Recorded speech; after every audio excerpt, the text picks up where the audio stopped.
ఉచిత IVF IUI consultation, ఉచిత ultrasound scan. 49 అంటే సంతానం, 49 అంటే సంతోషం. లోక్సభ ఎన్నికల విషయంలో భారతీయ రాష్ట్ర సమితి ఎట్లా ఉండబోతున్న దానికి నిన్న కేసీఆర్ మాట్లాడిన మాటలు వాటిని బట్టి అర్థం చేసుకోవచ్చు.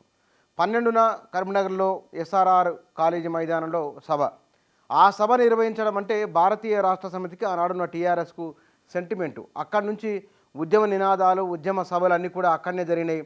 ఓటమి తర్వాత జరగబోతున్న ఎన్నికల ప్రచార సభ వాస్తవానికి మొన్నటి కృష్ణా పరివాహక ప్రాంతంలో ఏర్పాటు చేసిన నల్లగొండ సభనే ఎన్నికల సభ అనుకోవచ్చు. కానీ అధికారికంగా ఈ నెల 12వ తారీఖు నాడు కరీంనగర్ జిల్లా కేంద్రంలో జరగబోతున్న సభ ఎన్నికల ప్రచార సభగా ఉండబోతున్నది.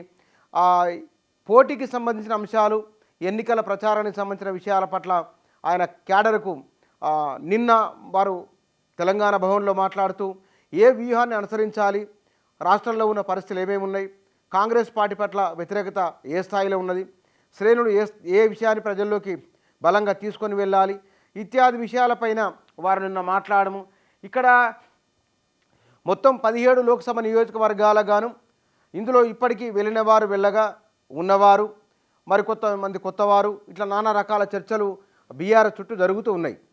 క్యాడర్లో స్థైర్యం నింపేందుకోసమై ఈసారి లోక్సభ ఎన్నికలను కేసీఆర్ ఫ్రంట్ లైన్లో ఉండి నడిపించబోతున్నారు. అందుకోసమై వారు చేయబోతున్నది పార్టీలోకి కొత్త వారిని తీసుకోవాలంటే కనుక మాజీ మంత్రులను, మాజీ ఎమ్మెల్యేలను, డబ్బులు ఖర్చు పెట్టుకునే వారిని లోక్సభ ఎన్నికల్లో పోటీ చేయించాలని, దీంతో పాటుగా విముఖత చూపించే నియోజకవర్గాలు ఏవైతే ఉన్నాయో అవకాశం ఇచ్చినా సరే, ఉదాహరణకు చెవెళ్ళలో రంజిత్ రెడ్డికి అవకాశం ఇచ్చారు, ఆయన బహుశా పోటీ చేయకపోవచ్చునేమో అనే ఒక ప్రచారం కూడా జరుగుతున్నది.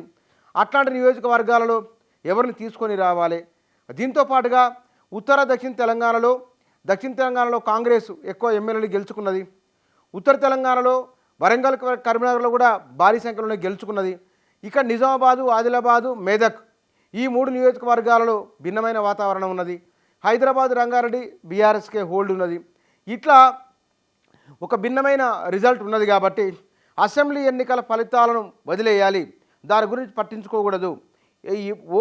గతంలో ఎమ్మెల్యేల పైన వ్యతిరేకతనే ఓటమి కారణము, కొందరు ఎమ్మెల్యేల పైన ఇంకా కోపము తగ్గలేదు ఇత్యాది విషయాలను బీఆర్ఎస్ గుర్తిస్తున్నది, అధినేత గుర్తిస్తున్నారు.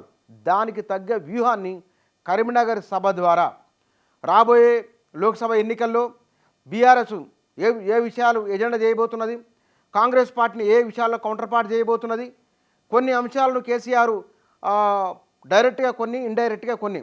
ఒక పన్ను బాగాలేదంటే పన్ను మొత్తం వీకేసుకుంటామా, బాగలేదని ట్రీట్మెంట్ చేయాలి. అంటే మేడిగడ్డలో ఉన్న 2-3 పిల్లలు కూలిపోయినాయి కదా, వాటి మరమ్మతు చేయండి, మొత్తమే పనికిరాదని చెప్పడం ఏమిటి అనేది కూడా పరోక్షమైన సమాధానం ప్రభుత్వానికి ఇవ్వడం. దీంతో పాటుగా ఈ విషయాలను మీరు ఇట్లాగే కౌంటర్ చేయండి అని పార్టీ శ్రేణులకు కూడా దిశానిర్దేశం చేయడం, ఇది కేసీఆర్ చేస్తున్నది.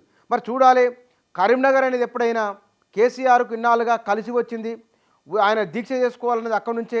ఇది తెగదెంపుల సంగ్రామం, తెగిస్తేనే తెలంగాణ నినాదం ఇచ్చింది కూడా కరీంనగర్ నుంచే. 2001లో ఆనాడు TRS ప్రారంభమైనప్పుడు ఉద్యమ శంఖారావం చేసింది అక్కడి నుంచే, ఉద్యమ నినాదం అందుకున్నది అక్కడి నుంచే.